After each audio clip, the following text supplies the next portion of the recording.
Atana leli, atana selu. Donc na suki. Yomoko ebindenge bendoza, suto kutani bisombali. Yoko kozo welo kinenda kundengini. Ngabite noko tikana kende na ondako. Alobi atovanda no muke. Osela na nga kamwanga ngai na Thomson Tolia. Pe olamba na limbondu. Ngabi okonyoko la ngabo ponani. Tango mabele elisi akufaki na ke kokangaye. Nalobi ale kota na se. Bazo simba shaku bona maboko. Yemoka vanda na azo yoka. Na le moto na minu na ebise pusa na lisu na kati moto ya shimizi abi yoli akaka bato minu tina simba serke ya nani ya mabele elisi tanga komi akange bembe mabele elisi babi yo nani alobi ezanga motetela ngande moto na kangi ebembe ya mabele elisi yango na zolo baba tetela tu bavandi baibinde na zalia na kolobelo te kwa bino moko mitema boza wana boyebi bino batetela ko ya lali azanoko nanga ngana shako moni shako alaki mutuma abandoli nga bozo bate surtout makamba musala te yake abandoli nga makamba bozo bate omota mususu yemo kafanya motema mukuse asiliki nga bisoko siliki osani nga pe motema mukuse lokwayo yo zanoko na nga lembisa ka solo bi ozanoko na nga olingina funda nga bi ofunda nga epa nani nga bi boli kambote to bando ozana biso bien na ba mabi pendu to eto tozala na problème moko ezate omonika basani soki eza place moko etutanaka nde tozalaki me tozala bomoko tobanda olinga mosala na biso respect ya air yango nomoni tolandaka ndenge toza boye tolandaka mosala na biso na ndenge ya bien mpe nazofelicite bana yango banzonzinge batiki mama shako te kolala kuna kovanda kozala na ye bien po baye bien fait na ye bino mo bozomona nde tozali ya papa mosumu aza na bato nyonso baali wana to etu epuis lisusu na remercier badélégation oyo eye lokwa fondation Mireille lisalisi lisu mama Dani na remercier ye po batiki biso te merci mpe na remercier bino bajournaliste nyonso ata bajournaliste nyonso banzonzili na remercier bino nyonso na bajournaliste nyonso bazali ba papa bodo bazana zo kokolo bate po bozo comprendre émotion na zanango merci donc azaki même pas na idée à cause ça la théâtre dans 75 biso toza na théâtre populaire Mwangazo tokomaki na carex ya ba tokomaki na carex ya bana basi tozalaki suna ba fille te na kati ya groupe. Il fallait sikoyo toluka bana basi baya na kati ya groupe. Inga apasaki sikoyo na Jackie azali cousine na ye. Donc Inga azali cousin ya Shako. Et puis ezalaki difficile parce que Shako na kati ya famille na bango papa na bango azalaki tellement sévère, ezalaki difficile Jackie asala théâtre. Mais ngai na compagnie ki Inga tokendeki epai kota la papa ba Jackie na Dodoma na Barumbu. Inga essayaki ko convaincre papa, mais papa ça comme un peu difficile. Mais après ça il va conditionner a bien ça leki na yo, il faut encadrer bien. Inga assurer que na ko encadrer et chaque répétition na banako tikete nanda. Tozalaki chaque répétition sur aussi ici ya Mwangazo tozalaki notika Jackie tinanda.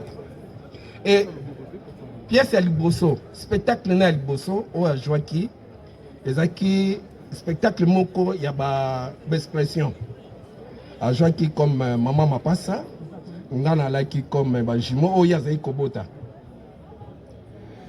Mais kozanga kaka bana basi azai ko jouer double rôle personnage mibale azaki mama oya boti biso ba mapasa mais tanga na koli mapasa na koli fallait na bala donc azaki sous ko bala ye oyo ya bota kingai donc vraiment Jackie aidaki biso makasi na moment wana pendant que tozalaki na batournée na bacampus na bainstitut supérieur vraiment essaie de donner vraiment parce que azalaki lere wana aza mpe kotanga akotanga na centre féminine Mamobutu soki awuti cours directement aye répétition après répétition biso mpe teko kotika ye vraiment c'était vraiment lelo bozobenge mama bani bon il faut na faire kobenge mama koko azali pena mama koko oyo abandonné et puis eloko Jackie osali okufi jour oyo ezalaki jour anniversaire na ngai le 15 juin Jackie na osalo te Jackie et puis spectacle wana to intitulaki yango Chako olingi oloba nini mapasa et puis l'air ba journaux esalaki ba commentaire ya spectacle wana tomemelaki papa ba journaux wana papa sepelaki parce que papa na bango kobone Chako nde apesaki bana ne bakombo Chako donc papa na bango azalaki Chako asepelaki makasi esalaki honneur ya monene na kombo wana Chako vraiment Jackie repose en paix. Merci beaucoup.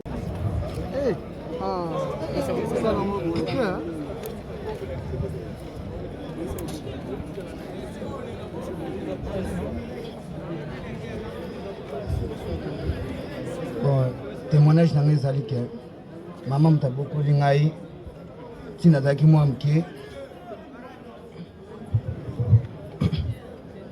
témoignage na ezali mama mutabokoli ngai mpona za kokone abotoli nga kota papa na nga bana na âge ya 5 ans abandaki akolisi nga atangisi nga ti nakomi na niveau oyo aopesanga kaka conseil na ndenge mpe nazongi kota pere ayopesanga kaka conseil ezala boye kozala maboko milai te kobimaka te so bayebi so borespecte aire ayebisi ngai susu zalaka poli na makambo nyonso apresente nga mpe na bato partout nazalaki mpe ayolakisa nga mpe pa bato baartiste ebele oyo bayebi ngai alakisi nga mpe ntina ba RTNC ba antenne A tokokende barêve batournage bapublicité naota koleka mpe na publicité ya moustiquaire alakisi ngai makambo ebele apesi nga conseil na ndenge mpe jour asuka ava kufa nakende otike na wenze juste pembeni na biso wana tozalaki na ye nauti pa papa esprit esangaka nazonga nazongi epo naki otike na wenze juste pembeni na biso natike asali bamarché alie mpe na ndenge mpe ayotika ngai eloko na orache kaka mpe baconseil na ye apesa nga na ndenge abokoli ngai na ndenge akolisi ngai ya niveau. Merci.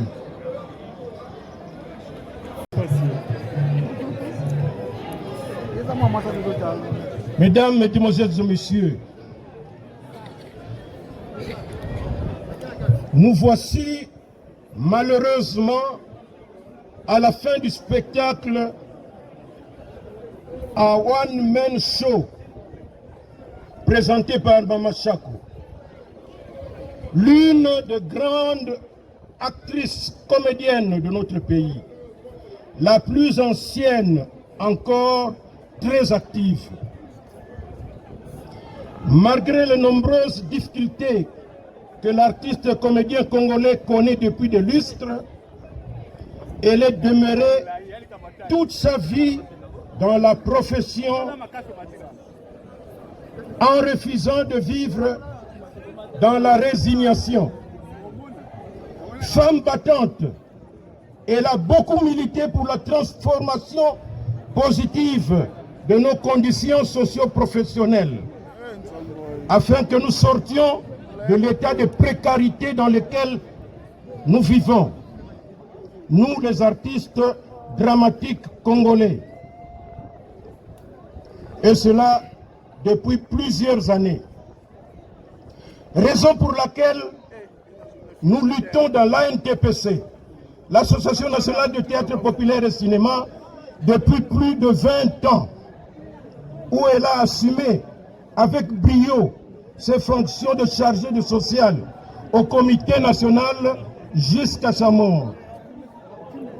C'est donc malgré elle qu'elle est obligée d'interrompre brusquement et définitivement son apostolat, consacré entièrement à la conscientisation de la population sous fond de bonne humeur dont elle tenait seule le secret.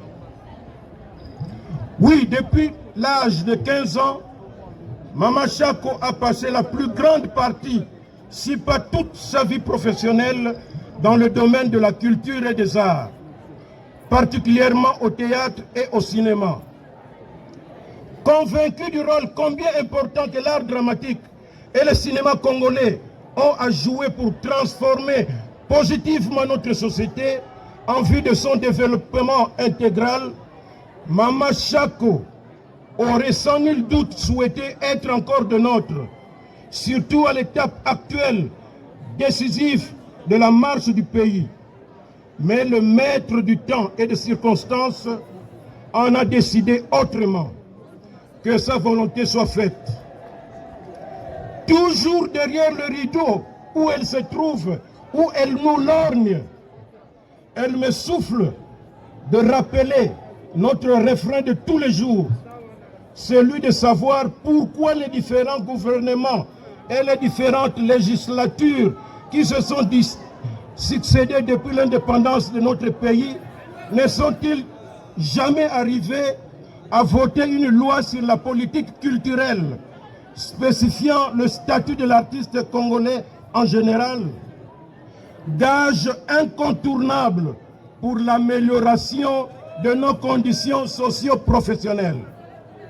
Sur ce, nous osons croire que la présente législature ne manquera pas, dans sa prochaine session parlementaire du mois de septembre, de s'y pencher. Très cher vénéré Shako, avec autant d'amertume, nous, tes collègues de profession et tes nombreux admirateurs, regrettons profondément ton départ et demandons à Dieu Tout-Puissant ainsi qu'à sa corde d'ange de vous recevoir dans sa dernière demeure. Avant de terminer, nous tenons à remercier sincèrement toute la population congolaise et les artistes comédiens en particulier pour avoir compati à cette douleur de séparation. Adieu, Mama Shako.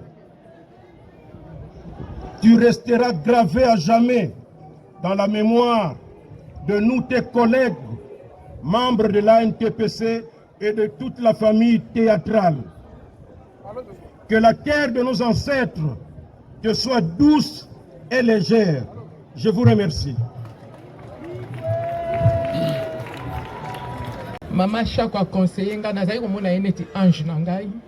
Mama Shako a conseillé ngai mingi na mobali na ngai na bana na ngai soki toye awa na Congo bana na ngai bazala toujours epai ya Mama Shako na kotika bango kuna akokipe bango bien makambo nyonso. Mais na kopesa témoignage moko jour mosusu tobimaki na Mama Shako toyaki mwa retard na inza wana po tokende kolala mbala moko bakuluna bakolanda biso nga na kimi deja bikokima te nga bite na kima nakomi na porte abi kokima te bana ngo bapusani pembe na bibino bopesanga machete wana nga siko nazobanga ngai bambi Mama Shako mate abi bopesanga bino bokolala Mama Shako eza yo mama eza yo abotoli bana wana machete abi bino nde bato bokende kolala nga na kolala te ngai Mama Shako na bashege na bakuluna abi bano bazela lobi na kogangela bango so na mondi bango donc makambe belé asali na vie na ngai mususu moye ya koloba ezali te donc atiki bala na ngana atiki bana na pasi surtout Julius na ebi auto sala émission moko ya kolamba wa bana bamoni ndenga zolamba wana na beboka bani babi tala ser na yo azo tuta ba viande na eboka mama benga inga benge na seki inga bijaki bana bamoni yo awa abi Julius sombelanga pareil mwana auti ko memela ya pareil wana ya konika babiloko banini abi moni bana nga ndenge bako yambanga donc eza pasi mingi na famille nanga donc azalaki ange Mama Chako na kata libota na ngai eza kaka na famille na ete eza kaka na famille na ye ya théâtre te pona batu nyonso en tout cas Mama Chako na yebite ba vraiment pona ngai na kopesa ye bravo je t'aime Mama Chako.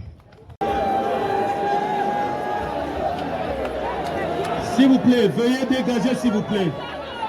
Bolongo na nzinga ya katafalke s'il vous plaît.